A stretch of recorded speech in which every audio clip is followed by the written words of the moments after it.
პროექტი გრეტა, მწვანე ეკონომიკა, მდგრადი სამთო ტურიზმი და ორგანული სოფლის მეურნეობა ხორციელდება ევროკავშირის და ევროკავშირის ორი ქვეყნის შვედეთის და ავსტრიის თანადაფინანსებით. ეს ვიდეო შექმნილია ევროკავშირის, შვედეთის და ავსტრიის მხარდაჭერით. მის შინაარსზე სრულად პასუხისმგებელია ბიოლოგიურ მეურნეობათა ასოციაცია ელკანა და შესაძლოა იგი არ გამოხატავდეს ევროკავშირის, შვედეთის და ავსტრიის შეხედულებებს. ბიზნეს გეგმის სააპლიკაციო ფორმას თან მოყვება ფულადი სახსრების მიმოქცევის უწყისი, რომელიც შესავსები გვაქვს 3 წლის პერიოდისთვის. ეს უწყისი, როგორც ხედავთ, დაყოფილი არის რამოდენიმე სეგმენტად და მოდით გავარჩიოთ ახლა თითოეული ეს სეგმენტი ცალ-ცალკე. ზედა სეგმენტი, რომელიც ახლა მონიშნულია ეკრანზე, წარმოადგენს ფულადი სახსრების შემოდინების სეგმენტს. რა მონაცემები იწერება ამ ნაწილში? პირველ რიგში უნდა გავარჩიოთ ის თუ რანაირი შემოსავლები შეიძლება, რა შემოსავლის წყაროები შეიძლება ჰქონდეს კომპანიას. პირველი, ეს არის თანხები გაყიდული პროდუქციიდან ან მომსახურებიდან. მეორე, რაც შეიძლება იყოს, ეს შეიძლება იყოს კომპანიის მფლობელების ინვესტიცია. მესამე, ეს არის გრანტი და მეოთხე, ეს გახლავთ სესხი. შემდეგ უკვე მოდის ხარჯვითი ნაწილი, რომელიც იყოფა 3 ქვესეგმენტად. პირველი, ეს გახლავთ საინვესტიციო ხარჯის ნაწილი, რომელშიც იწერება ყველა ის საინვესტიციო ხარჯი, რომელიც არის გათვალისწინებული ბიუჯეტის ფარგლებში. მეორე ნაწილს ხარჯვით ნაწილის წარმოადგენს ცვალებადი ხარჯების ნაწილი. ჯერ პირველ რიგში უნდა ვთქვა თუ რა არის ცვალებადი ხარჯები. ცვალებადი ხარჯები ეს გახლავთ ისეთი ხარჯები, რომელთა მოცულობაც იცვლება წარმოების მოცულობასთან ერთად. შესაძლებელია ზოგჯერ ისეთ შემთხვევებიც იყოს, რომ ძალიან რთული აღმოჩნდეს რომელიმე ცვალებადი ხარჯის კონკრეტული პროდუქტის წარმოების მოცულობასთან მიბმა და ამ შემთხვევაში ის შეიძლება მერე ფიქსირებულ ხარჯშიც გადავიდეს. ფიქსირებული ხარჯების ნაწილი. ფიქსირებული ხარჯები გახლავთ ისეთი ხარჯები, რომლებიც არ იცვლება პროდუქტის მომსახურების წარმოების მოცულობასთან ერთად.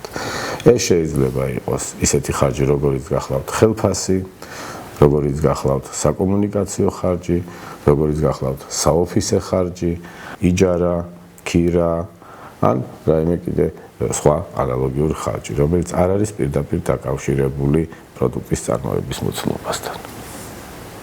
როგორც ხედავთ, ჩვენ ჰორიზონტალური სტრიქონების გარდა ასევე ვერტიკალური სვეტები გვაქვს. ეს გახლავთ თვეების მიხედვით მისათითებელი ხარჯები, ანუ დროში გასანაწილებლად მოხერხებული რომ იყოს და როგორც წესი, თვეების მიხედვით და დროში განაწილება ხარჯების ხდება ფინანსური წლის შესაბამისად. ანუ პირველი თვე, რომელიც არის მითითებული პირველი სვეტის თავზე, ეს გახლავთ იანვარი, მეორე თვე თებერვალი და ასე შემდეგ დეკემბრის ჩათვლით. რა არის ფულადი სახსრების მიმოქცევის უწყისის ძირითადი დანიშნულება? ამ უწყისის ძირითადი დანიშნულება არის დავინახოთ ყველა ის შემოდინებები და გადინებები თანხის, რომლებიც ხდება კომპანიაში, რათა სწორად წარმართოთ ისინი, სწორად დაგვეგმოთ მათი ხარჯვა და სწორად განსაზღვროთ ჩვენი ფინანსური მდგომარეობა. ფულადი სახსრების მოძრაობის უწყისის შევსებას ვიწყებთ საინვესტიციო ხარჯებიდან. ჩვენი ბიზნეს გეგმის სპეციფიკიდან გამომდინარე, შეიძლება არ იყოს საკმარისი ველი ამ უწყისში და ჩვენ გვაქვს უფლება, რომ დამატებითი ველები ჩავამატოთ. რაც თავარია, ჩვენ აქ უნდა ავსახოთ ყველა ის ხარჯი, რომელიც არის პროექტის ბიუჯეტით გათვალისწინებული. არ უნდა დაგვავიწყდეს, რომ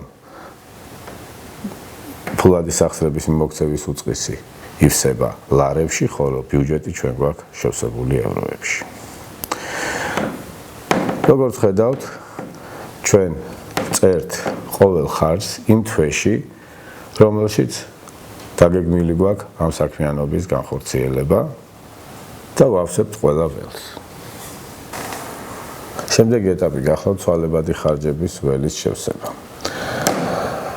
აქ სასურველია ცვალებადი ხარჯი იყოს მითითებული ყოველი დაგეგმილი პროდუქტის შესაბამისად.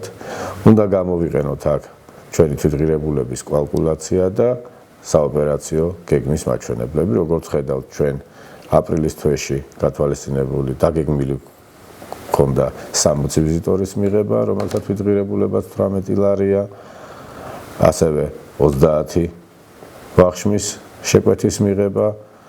შემდეგი თვეც ანალოგიურად ამ გეგმის მიხედვით ივსება და უნდა იყოს შევსებული ველის ყოველი უჯრედი.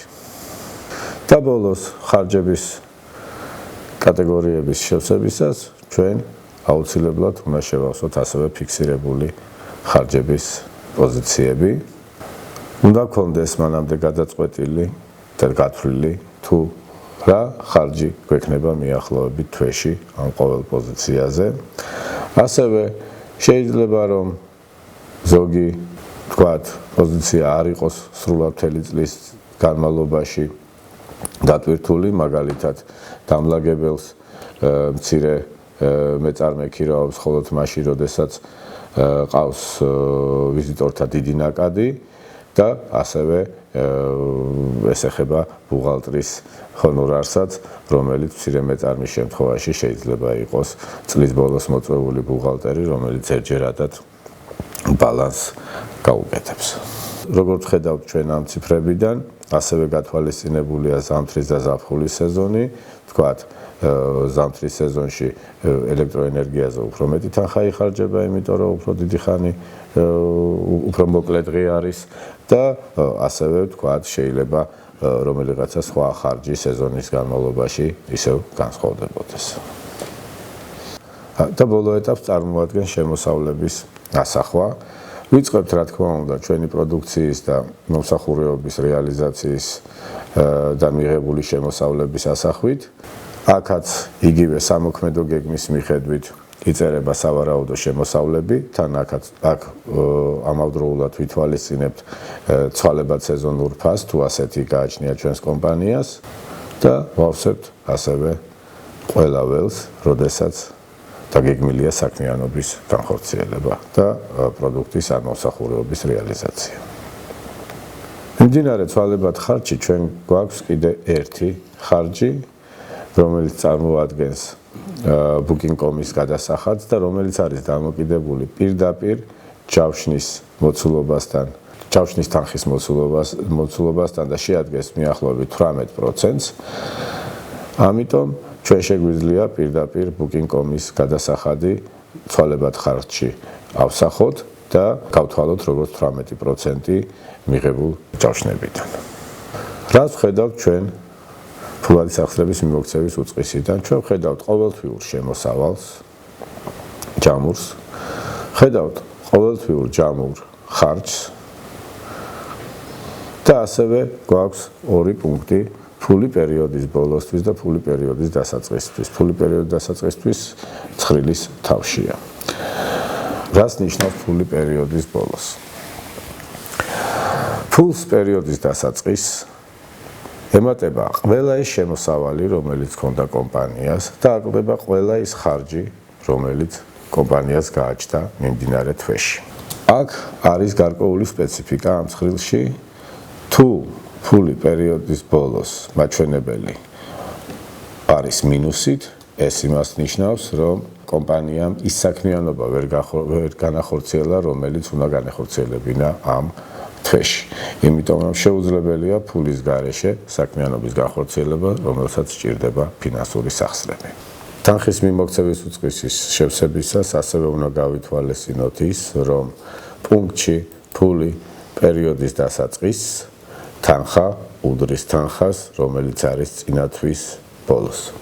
მაგრამ ჩვენ აქ შესატანი გვაქვს ასევე ესეთი მაჩვენებლები, როგორიც გახლავთ კომპანიის ფლობელების ინვესტიცია და ხოვნილი გრანტი. კომპანიის ფლობელების ინვესტიციას გახლავთ ის თანამონაწილეობის თანხა, რომელიც არის ბიუჯეტით გათვალისწინებული, ხოლო მიღებული გრანტი ეს გახლავთ გრეტასგან პროექტით მოთხოვნილი თანხა. რა თქმა უნდა, ესეც უნდა იყოს ყველაფერი აქ ასახული ლარებში. განსაკუთრებულ შემთხვევას წარმოადგენს არამომგებიანი ორგანიზაციების შემთხვევა, რომლებსაც პროდუქტის ან მომსახურებების შემოსავალი არ გააჩნია და ამიტომ ეს პოზიციები არ ივსება. აუცილებლად უნდა მივაქციოთ ყურადღებას იმას, რომ ფულადი სახსრები არც თვის დასაწყის, არც თვის ბოლოს არ უნდა იყოს უარყოფითი ნიშნით.